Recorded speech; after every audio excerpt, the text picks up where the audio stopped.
Welcome back to Market Day Report. I'm Scott Shelley, otherwise known as the Cow Guy. Thank you very much for tuning in. If that's what you're doing, just tuning in. It's my job to make you stay, so hopefully you've been with us all day too. That's something that we do leading up to the corn. Let's take a look at corn. What's happening over there? Well, corn's up 5 1/4 cents in that front month. That's 6.25 even in SEP. 2 3/4 cents off the high. D 6.21 1/2, up 5 3/4 cents. But look at that. Look at that spread. That's about what 3.5 cents on that spread. So that's interesting to watch. I think that SEP D has kind of been busy as of late. Let's take a look at soybeans. They were a little bit lower last time we checked in with them, and they added on another 1 or 2 cents lower here. September's off 7 3/4 cents now. 14.87 3/4 is last. While Nove is trying to stay above that $14 level, but right now we're not there. 6 3/4 cents lower to 13.98 1/2. Let's go to the Chicago wheat market. Well, Chicago wheat all of a sudden is okay. They want it today, 18 cents higher, 7.49 1/2 is last. While we go out to the middle of the curve or middle of the deferreds, that's March, 17 cents higher, 7.83 is last, and that's about 3 cents off the highs there. Let's take a look at the hard red wheat in Kansas City. Kansas City HRW, this is up 26 1/4 cents, and that's up. 8.38 3/4 is last, and that's about what?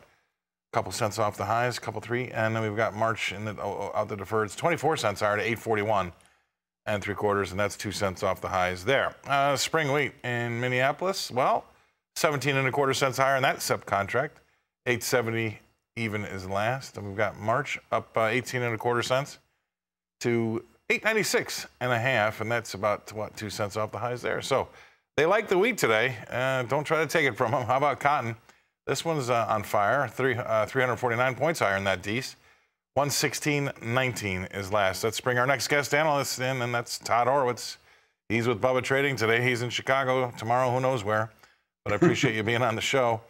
All right, well, I think you last told me that you thought these things were okay, and it looks as though they are. You know, Scott, I think actually you and I talked last on Monday, and they were lower. And Tuesday morning, it looks like to me that for sure corn and beans have bottomed, in my opinion, on Tuesday. And I think we're starting to see higher movement, and I think wheat is still very tenuous, but I think wheat's going to find a bottom here as well. I still, you know, my opinion hasn't changed. There's been nothing done, A, with the weather, with the economy, or with growing, okay, that says that I should change my mind. Okay, I still think there's a food shortage coming. I still think we have the same issues that you and I have talked about long before they became to the front line, and now they're getting closer to coming to the front line. Yeah, you know, I'm going to back you up on that because, you know, sometimes you just get out of bed and for some reason, I don't know who these people are, but they must take the same train in every day because all of a sudden wheat's better. All of a sudden cryptos stink, right? I mean, it's for no reason. Nothing's really changed overnight, but then we wake up and come in one. Now, look, what happens in this business, and you know all too well, Todd, is that people they'll go dig for an excuse and act like that's the reason, but they're still looking for an excuse. There wasn't any headline reason for a lot of this stuff to happen today. No, listen, Scott. Right now we're very thin. Volume is very thin. It's a very challenging market as a trader. Okay, but you and I both know the same things, right? The weather is bad.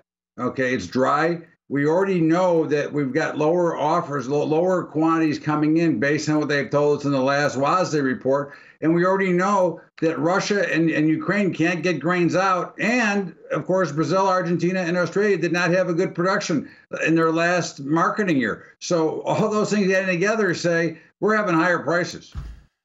Yeah, I mean, it's hard to argue. And this whole news flow thing combined with the fact that this time of year, there's not a ton of volume there. You know, you just wake up to the market just totally taking crypto, the excuse they're using today is cryptos are lower because of rate fears. Well, we got the minutes this week, and the market was open during the minutes. They could have sold it off then, but they didn't. They just all of a sudden they get out of bed one morning and everything. You know, all of a sudden wheat's good today and cryptos aren't. I mean, for some reason, 24/7 those markets are open and they have no and they're free markets, so the rate should have no effect on them whatsoever. So there is right. So sometimes there's just not an excuse, and that's the best thing to do is say it like that and not make one up. All right, stay right there. We're going to go away. We're going to come back and talk livestock with Todd Horwitz, Bubba Trading in Chicago after this. All right, welcome back to Market Day Report. I am Scott Shelley, otherwise known as the Cow Guy. Cheap segue, you got it. And taking a look at this cattle market. Why don't we go do that right now? Live cattle in Chicago. There you go. Oh, steady better. We're not going to read too much into it. 52 cents higher in that October contract, 145.27. And it's about, what, 45 cents off the highs there. So, but there's not a lot going on. We don't have a huge range on the day either. So we'll keep it to what it is. 42 cents higher in D's to 150.97. We move over to feeders. What do we have happening over there? Feeders are steady to easier, as we would say on the floor at the old times. September's off 52 cents to 184.75, while October's off 82 cents to 186.85. There you go. Feeders just a little bit lower, between, say, 52 cents and 95 cents across the board. Then we've got lean hogs. Lean hogs, they too are lower, and they've got the triple-digit loss here, really. Let's go to October, only down 10 cents. Yesterday was its day to be the big loser. 93.17 is last, but then if you go out the deferreds, we lose between $1.07 and $1.57 between Dece and May, so that'll give you an idea. But the deferreds are taking the losses today, where yesterday it was the front month, October. Let's get back to our guest analyst, Todd Horowitz, Bubba Trading in Chicago. Anything change in your mind in the meats? No, I think they're steady higher, and I think they're going to hold. Okay, I don't think they're going to get sold off. I just don't think there's a dramatic amount of room to the upside.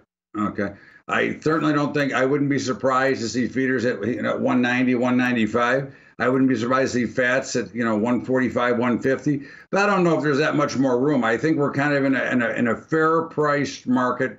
I think a lot will depend on crude oil. A lot will depend on the overall economy, and a lot will depend on what's going on. But right now, we know that feed costs are going to be higher as well. If I'm right on the grains, which is going to put some damage, some work to those. So there's a whole bunch of things going on that just don't look the way they should, and I think we're pretty steady, and that's why I think we'll stay for quite a while. Yeah, we're looking for more news. We'll get some more news. We have a cattle on feed report coming up too, right? So I think that's something we have to look forward to. And then we've got a lot of news under our belt this month, but we've got some more with these crop tours. So lots of stuff still out there. I think the market needs more data. I think you're right. We're in a holding pattern. Thank you very much, Todd Horowitz from Bubba Trading. He's in Chicago. We're in Nashville, so I can throw this back over to Janet.